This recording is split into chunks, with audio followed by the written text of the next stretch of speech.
صورتحال کو. آپ کا بہت بہت شکریہ اسلم صاحب، آپ تشریف لائے.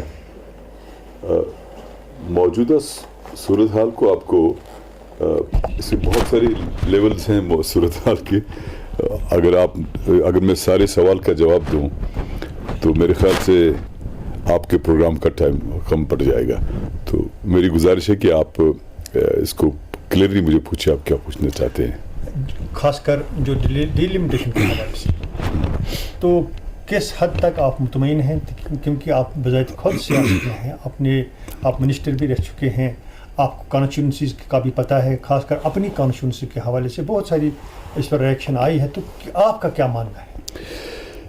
ابھی جو ڈیلیمیٹیشن پہ میں نے کافی بات کی ہے بہت ساری جگہوں پہ، لیکن ابھی جو رپورٹ آئی ہے ان کی ایم پی صاحبان نہیں جو پی ایچ ڈی نے رپورٹ دی ہے، میرے خیال سے اس کا نام انہوں نے بیٹریل رکھا ہے. میں دیکھا اس کو، میں نے نظر دوڑائی اس پہ میں نے اپنی. تو مجھے نہیں پتا کہ انہوں نے آج بیٹریلز کی بات کی ہے. اس میں تو وہ سارے واقعات درج ہیں جو ویسے بھی ہر کتاب میں درج ہے، ہر میگزین میں درج ہے، ہر اخبار میں درج ہے، اور جس کسی نے بھی کبھی کشمیر پہ لکھا اس نے ان کا ذکر کیا ہے. تو تاریخ انہوں نے گردانی ہے دوبارہ سے، تو نہ بھی گردان دے تو سب کو پتہ ہے، آج تو بچے کو معلوم ہے کہ کیا ہوا ہے. لیکن ساتھ ساتھ ایمانداری کی بات یہ ہوتی یا واقعی میں لیڈرشپ کی بات یہ ہوتی، کیونکہ جب تک آپ پرابلم کو اور انڈرسٹینڈ نہیں کریں گے اور آپ سچائی کو تسلیم نہیں کریں گے، دھوکہ لگتا ہے. میرے حساب سے پی ایچ ڈی میں جتنی بھی تنظیمیں ہیں سب سرکار میں رہی ہیں اور وزرائے اعلیٰ رہے ہیں. ان کو چاہیے تھا کہ اس بیٹریل میں یہ بھی لکھتے کہ ان جماعتوں نے لوگوں کے ساتھ کیا کیا بیٹریل کب کیا ہے، تاکہ لوگوں کو دونوں چیزیں پتہ چلتی کہ حکومت ہند نے 5 اگست کو اگر بیٹریل کیا کتنا کیا، اور اس سے پہلے ہماری جماعتوں ہمارے لیڈران نے سرکار میں رہنے کے لیے یا اقتدار کی ہوس میں چھپا کے لوگوں کے ساتھ کیا کیا دھوکے کیے یا انہی کی زبان میں بیٹریلز کیے. اگر ایسا کیا ہوتا تو اچھا ہوتا. پھر بھی میں ان سے مشورہ تو نہیں دوں گا، میں کون ہوتا مشورہ دینے والا. میں گزارش کروں گا ان سے اس کا والیوم 2 بتا دیجئے گا، چیپٹر 2، کہ یہاں کے لیڈروں نے، یہاں کی جماعتوں نے پچھلے 70 سال سے 75 سال سے 91 سال سے 92 سال سے کیا کیا دھوکے بازی کی ہے. آپ مان دیجیے جو ڈیلیمیٹیشن میں جو جس طرح بیانات آ گئے تو آپ مطمئن ہیں؟ نہیں، مطمئن نہیں ہوں. دیکھیے ایک چھوٹا سا سیاسی کارکن ہوں میں، سماجی کارکن ہوں میں، سیاسی تو ہوں نہیں. لیکن آپ کی نظر اکثر اگر کوئی کسی جماعت کے ساتھ ہوتا بھی نہیں ہے، اس کو بھی نظر رہتی ہے کہ اس پارٹی کا لیڈر کیا بولے گا اور اس میں مجھے کتنا فائدہ ہوگا اور میری کتنی بات کرے گا، irrespective آف پارٹی پالیٹکس. لیکن اگر یہاں پہ اس لیے میں نے شاید آپ کو ہی کہا تھا پچھلی بار کہ کسی اور کو کہا تھا، میں نے کہا اب کی بار لیڈروں کا امتحان نہیں ہے، کیونکہ لیڈروں کو پتہ ہے ہمیں غلط بولنا ہے، ہمیں حقیقت سے بعید باتیں کرنی ہے، ہمیں سچ نہیں بولنا ہے. وہ بدلیں گے نہیں، وہ کبھی نہیں بدلیں گے، وہ ویسے وہی بولیں گے. آپ دیکھیں نا 5 اگست کے بعد سے پہلے اور 5 اگست کے بعد مجھے بتائیے ہمارے لیڈروں کے ڈسکورس میں یا پارٹیز کے ڈسکورس میں کیا بدلاؤ آیا؟ کچھ بھی نہیں. As if nothing has happened. تو اب اس لیے میں اکثر کہتا ہوں کہ ان کو کوئی بدلاؤ نہیں آئے گا، ان کا ایک مزاج بن جائے. ویسے بھی انسان کا مزاج جب بنتا ہے کسی چیز کے لیے اس کا بدلنا بڑا مشکل ہوتا ہے، یہ انسانی معاملہ ہے، اس میں کوئی شاید آپ زیادہ قصوروار بھی نہیں ٹھہریں گے. اب کی بار اگر امتحان ہے تو لوگوں کا ہے کہ ان کو خود جھوٹ اور سچ میں فرق کرنا ہے. لیڈرز پہ میں اس کے خلاف ہوں کہ آپ لیڈر کا امتحان لیں. اب کی بار نہیں، کسی بھی لیڈر کا امتحان نہیں ہے. لوگوں کی اپنی ذہانت کا، اپنی سوچ کا، اپنے ادراک کا اور اپنے تئیں اپنی محبت کا امتحان ہے. اس میں اگر میں آپ کو ایڈ کروں گا، اس میں اگر لوگوں کو لگتا ہے یا جہاں سے میں آتا ہوں ان کو لگتا ہے کہ بشارت بخاری اچھا نہیں ہے، دھوکہ دیا ہے، غلط بولا ہے، جھوٹ بولتا ہے یا کچھ کرتا ہے، میری طرف سے ان کو اللہ اور اللہ کا رسول کا واسطہ ہے تو مجھے ریجیکٹ کریں اگر آپ کو لگتا ہے. مگر اب کی بار آپ لوگ ایمانداری کے ساتھ فیصلہ کریں اور دیکھیں کہ کون کیا بولتا ہے. بشار صاحب آپ نے پی ایچ ڈی کی بات کی ہے جی. حال ہی میں میڈم محبوبہ مفتی جی نے بولا کہ پی ایچ ڈی کو ووٹ دو کیونکہ یہ وہ نمائندگی جو جماعت ہے یہ پوری نمائندگی کرتی ہے مطلب ریاست جموں کشمیر کے عوام کی. باقی جو لوگ ہیں یہ تو لوگوں کے ساتھ وہ یہ نہیں کریں گے, بیہیویئر ان کا نہیں ہوگا اچھا, یا لوگوں کے توقعات پر نہیں اتریں گے, تو پی ایچ ڈی کو ووٹ دینا یہی واحد جماعت ہے, یہ فورم ہے جو لوگوں کی نمائندگی کریں گے. کیا بولیں گے آپ؟ بڑا برا لگتا ہے کہ جب کسی کے لیڈر کے نام سے کوئی بیان آتا ہے پھر اس پہ ریئیکٹ کرنا پڑتا ہے, کیونکہ احترام ہے, احترام تو اب چھوڑ نہیں سکتے. محبوبہ جی سے بھی میری گزارش ہے کہ سب سے بڑی بات ہے کہ پی ایچ ڈی بنی کیوں ہے. اگر آپ کو یاد ہو, میرے خیال سے اسی کمرے میں نے آپ سے کہا تھا کہ پی ایچ ڈی نے ڈی ڈی سی الیکشن میں اس بات کے لیے ووٹ مانگا اور لیا بھی ووٹ, اور لوگوں نے کامیاب بھی کر دیا پی ایچ ڈی کینڈیڈیٹس کو, کہ ہم گورنمنٹ آف انڈیا کو, مرکزی سرکار کو یا بی جے پی کو یہ بتا دیں گے کہ جو 5 اگست کو ہوا وہ غلط ہوا اور ہم ان چیزوں کو واپس لائیں گے. ٹھیک ہے, میں نے آپ ہی کے اس انٹرویو میں کہا تھا کہ اب پی ایچ ڈی کو اپنا روڈ میپ دینا چاہیے کہ کیسے واپس لائیں گے. اگر روڈ میپ نہیں ہے تو لوگوں کو بتا دو, دھوکہ مت دو. آپ ہی سے انٹرویو کی بات کر رہا ہوں میں. تو 1.25 سال سے زیادہ ہو گیا, 1.5 سال ہو گیا مجھے لگتا ہے تب سے, ابھی تک کوئی روڈ میپ نہیں آیا. بیانات آئے, پریس کانفرنسز ہوئی, چائے کی چسکیاں بھی ہوئی, سب کچھ ہو گیا, لیکن کوئی روڈ میپ نہیں آیا. اس وقت انہوں نے پی ایچ ڈی کو اس لیے شاید نہیں بنایا تھا کہ وہ الیکشن لڑ کے اکٹھے سرکار بنائیں گے, ایسا تو نہیں تھا. اب اگر ان کا مزاج ایسا بدل گیا ہے یا ان کو ایسا لگتا ہے کہ ہمیں الیکشن پی ایچ ڈی کے پلیٹ فارم پہ یا پی ایچ ڈی کی بات کرتے ہوئے, یہ ضروری نہیں, الگ الگ بھی لڑ سکتے ہیں. پی ایچ ڈی کی میں نے یہ بیان سنا ہے, پی ایچ ڈی کی بات کرتے ہوئے اگر ان کو لگتا ہے کہ ہمیں اسمبلی کا الیکشن لڑنا ہے تو, اور انہوں نے یہ بھی کہا کہ پی ایچ ڈی کے ساتھ منسلک جماعتوں کے امیدواروں کو کامیاب بنائیں, کیونکہ جو پی ایچ ڈی سے باہر کے لوگ ہیں یا باہر کی پارٹیاں ہیں وہ کمپرومائز کریں گے, یا وہ دھوکہ دیں گے, یا وہ کچھ اور کریں گے جو لوگوں کے حق میں نہ ہو. مگر اسلم صاحب مجھے بتائیے, اس کی کیا گارنٹی ہے کہ اگر لوگ پی ایچ ڈی کے امیدواروں کو ہی سرکار میں لائیں گے, اس کی کیا گارنٹی ہے کہ یہ لوگ وہ چیز نہیں کریں گے جس کا الزام یہ ان جماعتوں پہ لگاتے ہیں جو پی ایچ ڈی کے ساتھ نہیں ہیں؟ اس کا کیا گارنٹی ہے؟ ایسا کیا ہے, اوپر سے کیا آیا ہے آسمان سے کہ ان کو اللہ تعالیٰ نے ایسا اختیار دیا ہے کہ یہ ایسی بات کریں کہ خود کو اچھا سمجھ کر دوسرے کو برا کہیں؟ میرے حساب سے یہ غیر انسانی فعل ہے, ایسا نہیں ہونا چاہیے. کیونکہ میں سرکار میں رہا ہوں, پی ڈی پی کے ساتھ رہا ہوں. ہم نے جب الیکشن لڑا 2014 میں, مجھے یاد ہے, تو ہم نے کیا کہا الیکشن میں, مختلف جگہوں پہ مختلف لیڈروں نے کیا بتایا کہ پی ڈی پی کو ووٹ دو اور بی جے پی کو دور رکھنے کے لیے. میں جماعت میں تھا نا, میں نے بھی کہا ہوگا شاید کئی بار. میں جب اپنا الیکشن ختم ہو گیا میرا سنگراما کا, تو میں اگلے دن رجوری پہنچ کے چلا گیا. میں انچارج تھا وہاں پہ, تو میں چلا گیا. مجھے اس گاؤں کا یاد نہیں ہے. بفلیا سے اوپر جاتے ہیں اور پھر رجوری پہنچ جاتے ہیں. شادرہ شریف سے پہلے ہی سائڈ پہ ایک ٹیلے پہ گاؤں ہے, تو وہاں پہ ایک پہلی میٹنگ تھی ہماری. وہاں ہمارے جتنے بھی ساتھی, لوگ ان کو ورکر بولتے ہیں, میں ساتھی بولتا ہوں, تو جتنے بھی ساتھی تھے وہ بڑے پڑھے لکھے دیندار بھی ہیں, وہ اچھے خاصے, شکل صورت سے بھی دیندار, عملاً بھی دیندار. انہوں نے تقریریں کی اور کئی جگہوں پہ لوگوں نے فتوے دیے. اور اس کے بعد جب ہم نے سرکار بنائی, ہم نے کہا کہ بی جے پی کو دور رکھنے کے لیے پی ڈی پی کے پلیٹ فارم پہ پی ڈی پی کو ووٹ دے دیجیے. اس وقت شاید ہم نے یہ کہا کہ اگر این سی کو آپ ووٹ دیں گے, این سی بی جے پی کے ساتھ چلی جائے گی, کیونکہ این سی پہلے بی جے پی کے ساتھ واجپئی جی کے دور میں گئی تھی. اس پلانک کو, اس سٹیٹمنٹ کو استعمال کرتے ہوئے ہم نے یہ کہا کہ این سی کو دور رکھ لیجئے کیونکہ وہ بی جے پی کے ساتھ جائے گی, اس لیے پی ڈی پی کو ووٹ دے دیجئے. اس کے بعد ہم نے پی ڈی پی کے ساتھ سرکار بنا لی, ہے نا. آج محبوبہ جی بھی وزیر اعلیٰ بنی, پی جی پی کے ہمارے ممبران تھے, کابینہ تھی. اب اگر آج محبوبہ جی, محترمہ محبوبہ جی یہ کہہ رہی ہیں کہ پی ایچ ڈی کے امیدواروں کو ووٹ دیجئے اور باقی پارٹیوں کو, یعنی اس میں پیپلز کانفرنس آتی ہے, ان کو دور رکھ لیجئے, کیوں وہ کمپرومائز کریں گے اور کیوں وہ بی جے پی کے ساتھ جائیں گے؟ اس لیے میں کہہ رہا ہوں اس کی کیا گارنٹی ہے, کیونکہ ہم نے بھی ایسا کہا تھا, پھر ہم بی جے پی کے ساتھ چلے گئے.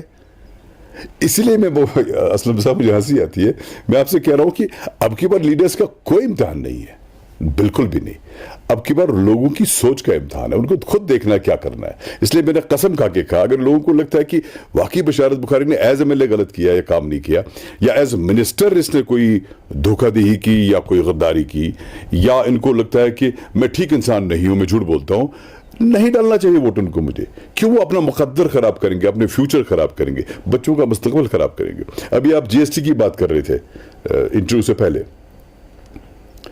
اب جب جی ایس ٹی کی بات آئی ہماری سرکار میں, درابو صاحب واز فائنانس منسٹر, تو بڑا ہنگامہ ہوا اندر اندر کہ کیا کرنا چاہیے, اس سے ہمارا اسپیشل سٹیٹس خراب ہو جائے گا, اس سے کمپرومائز ہو جائے گا. اسی کمپرومائز کی بات میں کر رہا ہوں, کمپرومائز ہو جائے گا.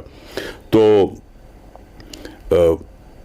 ایک کمیٹی بنی شاید بیگ صاحب کی صدارت میں, آل پارٹیز تھی شاید وہ, اس میں منسٹرز بھی تھے, ہمارے بھی لوگ بھی تھے اس میں. تو کہ کس طرح سے ڈرافٹ تیار کیا جائے جس سے کمپرومائز نہیں ہو جائے. بٹ جو باتیں چل رہی تھی اس کمیٹی میں اور کمیٹی کے بعد لگا ہمیں کہ شاید کہیں نہ کہیں کمپرومائز ہو جائے گا. اسمبلی چل رہی تھی اور اسی اسمبلی میں اس بل کو اس کو لانا تھا ہمیں. تو مجھے یاد ہے میں محبوبہ جی اپنے کمرے میں بیٹھی تھی اسمبلی میں, میں اسمبلی چل رہی تھی, میں ان کے پاس گیا, میں نے کہا میڈم مجھے لگتا ہے کہ گڑبڑ ہو جائے گی, شاید ٹھیک نہیں ہو رہا ہے اور اس میں کمپرومائز ہو جائے گا. کیوں نہ ایسا کریں, ہمارے محمد اشرف میر صاحب تھے, ہندواڑہ کے ہیں وہ لا سیکرٹری تھے جب میں لا منسٹر تھا, پھر وہ ریونیو سیکرٹری بن گئے, اور اس وقت وہ ریونیو سیکرٹری تھے, میں ہارٹیکلچر منسٹر تھا. تو میں نے کہا کیوں نہ ہم ایسا کریں, اشرف صاحب سے بھی بات کر لیں, میں نے ان سے بات کر لی ہے, ایک ایسا راستہ نکالا جائے کہ ہماری اپنی پوزیشن جو ہے اسپیشل سٹیٹس کی وہ کمزور نہ ہو جائے. کہا ٹھیک ہے. میں نے کہا پھر آپ درابو صاحب کو بلائیے, میں اشرف صاحب کو بلاتا ہوں. درابو صاحب واز ان دی اسمبلی, وہ آ گئے, میں بھی آ گیا. تو اشرف صاحب سے بات کی, تو میں بھی وہاں تھا, تو میں نے اور اشرف صاحب نے 2 دن اس پہ کام کیا. 80% رول اس میں اشرف صاحب کا تھا, اشرف میر صاحب کا تھا, کیونکہ وہ قانون جانتے ہیں, قانون دان ہے, اور میں نے بھی ہیلپ کی ان کی. 2 دن کے بعد اشرف صاحب نے ڈاکومنٹ تیار کر لیا اور 4 کاپیز لے کے محبوبہ جی کے پاس چلے گئے کہ میڈم یہ انہوں نے کہا ایک مجھے دیجیے, ایک درابو صاحب کو دیجیے, ایک اور منسٹر صاحب کو دیجیے, نام مت بتانا شاید مناسب نہیں ہے, اور ایک فائنانس سیکرٹری صاحب کو دے دیجیے. دے دیا. اگلے دن کابینہ تھی, کیونکہ کابینہ میں پہلے اس کو اپروو کرنا تھا اس ڈرافٹ کو. تو میں نے وہ چیز دیکھی نہیں وہاں پہ, وہاں الگ ہی ایک ڈاکومنٹ تھا جو کمیٹی نے بنایا تھا یا سجیسٹ کیا تھا, واٹ ایور جو بھی تھا. تو میں نے وہاں سوال اٹھایا, کیونکہ وہاں پہ آپ دیکھ لیجیے گا, وہ جو وہ آپ اس کو دیکھ لیجیے گا, you can show that on television also, جو میں کہہ رہا ہوں آپ کو, وہ جو بل بنا تھا اس وقت, اس میں اوپر لکھا ہے کہ ہم اسپیشل سٹیٹس کو برقرار لکھیں گے. لیکن اس کے بعد جو دوسرا بی پارٹ تھا, اس میں جو لائنیں لکھی تھی اس سے اوپر والا نفی ہو جاتا ہے. اوپر والا لگ بھگ آپ اس کو رد کر دیتے ہیں, اوپر آپ کہتے ہیں, نیچے کے 1-2 لائن سے وہ رد ہو جاتا ہے اسی ڈاکومنٹ میں. میں نے سوال کیا, میں نے کہا یہ تو رد ہو جاتا ہے. تو ہمارے حق صاحب لا منسٹر تھے اور محبوبہ جی وزیر اعلیٰ تھی, دونوں نے کہا کہ نہیں. بیگ صاحب نے کہا ٹھیک ہے, یہ کمیٹی نے دیا. میں نے کچھ نہیں کہا, میں 1 آدھ منٹ ٹھہرا, اٹھ کے میں باہر آ گیا. باہر میں پرائیویٹ سیکرٹری صاحب حشمت صاحب تھے, ان کے بس چائے پی لی. اتنے میں یہ کام مطلب کابینہ ختم ہوگی, تو جو ہی مجھے لگا یہ نکلے, میں بھی ان کے ساتھ ہی نکل گیا. میں باہر نہیں آیا, میں لیکن وہاں بیٹھا نہیں. تو جب ہم نے جی ایس ٹی پہ, میں نے اپنا فرض نبھا دیا, میں نے کہہ دیا. شاید محبوبہ جی نے اس لیے بھی ہمیں کہا کہ جا کے کر لو, انہوں نے سوچا ہوگا کہ یہ اس میں لگ جائیں گے تو ٹینشن ختم ہو جائے گی, فی الحال بات چیت بند ہو جائے گی.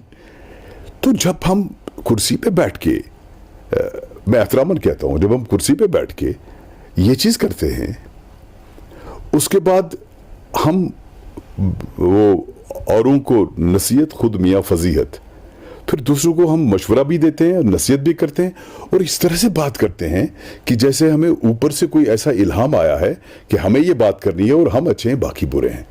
یہ برا ہے, اس سے دھوکہ لگتا ہے لوگوں کو, ایسا نہیں ہونا چاہیے. بشار صاحب, اسی کے ساتھ سوال جڑا ہے کہ کیونکہ آپ پی ڈی پی کے منسٹر بھی رہ چکے ہیں, سینئر لیڈر بھی تھے, کچھ ایسے ریمورز بھی تھے کہ شاید آپ یہ لوگ واپسی کا راستہ بنا رہے ہیں. تو یہ بھی کہا گیا ہے, PDP کی طرف سے آیا ہے کہ ایک اپروچ کر رہے ہیں, تو کس حد تک کیا صداقت ہے اس میں؟ اگر PDP والے صاحبان یہ کہتے ہیں تو میں اس کو برا اس لیے نہیں مانتا ہوں کہ ایک سیاسی اسٹریٹجی ہوتی ہے. ایک ماحول کریٹ کرنے کے لیے آپ اس طرح کی بات کرتے ہیں.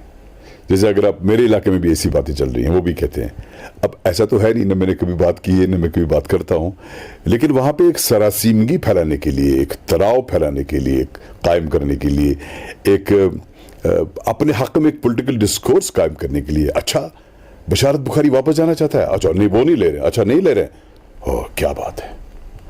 تو اس سے ان کو لگتا ہے کہ ایک ڈسکورس کھڑا ہوگا اور ایک لوگوں میں رجحان بڑھ جائے گا کہ دیکھو PDP زبردست جماعت ہے اور لے نہیں رہے واپس, ہے بہت اچھا ہے.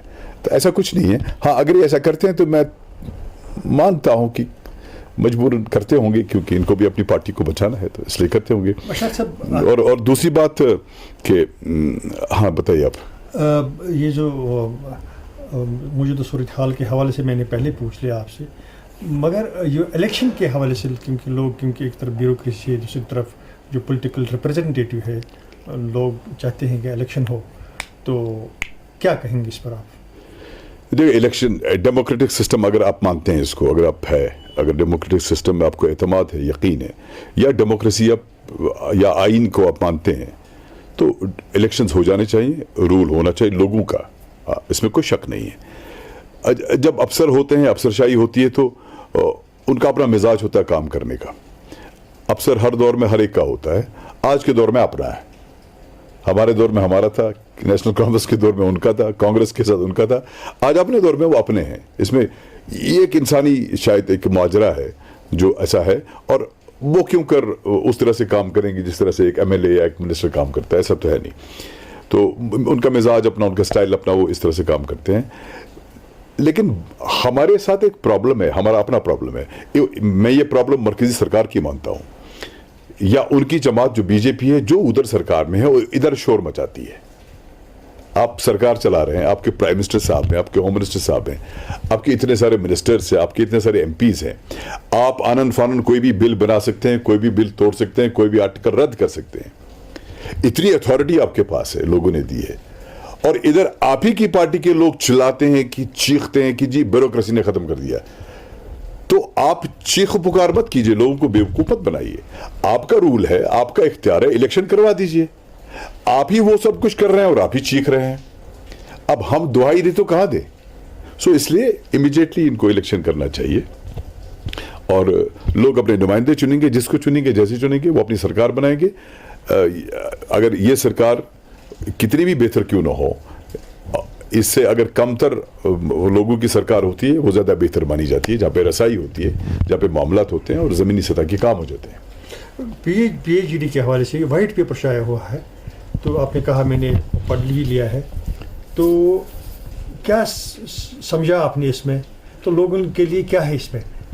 کچھ نہیں, ہسٹری ہے, تاریخ ہے, تاریخ انہوں نے بیان کی ہے. ہاں ایک اچھا ڈاکومنٹ آ گیا. اب آپ کسی ہسٹورین کی لکھی کتابیں پڑھتے تھے ایک بات کے لیے, دوسری بات کے لیے, اب آپ کو وہ 4-5 چیزیں ایک ہی جگہ مل جائیں گی. ایک کتاب ہے اور کس نہیں ہے. ان کو ہم نے PhD نے جو بنایا, جو ان کو لوگوں نے DD سلیکشن میں مینڈیٹ دیا, وہ اس لیے نہیں دیا کہ وہ ہمیں میٹیریلز بتا دیں, وہ اس لیے دیا کہ آپ بتائیے جناب آپ کب یہ واپس لائیں گے یہ چیزیں. اب وہ ہمیں کہانی سنا رہے ہیں, سکرپٹ سنا رہے ہیں پرانی فلم کا, مغل اعظم کا سکرپٹ سنا رہے ہیں. ہم نے کیا کرنا ہے سکرپٹ کو؟ آپ ایک پروگرام دے دیجئے, یا لوگوں کو معافی مانگیے. ہم سے نہیں ہو سکتا ہے. نہیں تو PhD آج شروع ہو گئی, اب 70 سال 90 سال کے بعد جو ان کے نواز سے پوتے وغیرہ ہوں گے ان سب کے, پھر وہ کہیں گے جی یہ PhD ایک تحریک ہے 70 سال سے. یہ 70 سال بعد کی بات کر رہا ہوں میں, 90 سال کی بات. یہ ایک بڑی تحریک ہے, ہم نے قربانیاں دی ہیں, ملا کچھ نہیں, ملے گا کچھ نہیں. سو بجائے 75 سال کے بعد لوگ کہیں گے کہ یہ PhD نے کیا کیا 70 سال میں, تو بہتر یہ آج ہی معافی مانگ لو یار, ختم کر دو سلسلہ.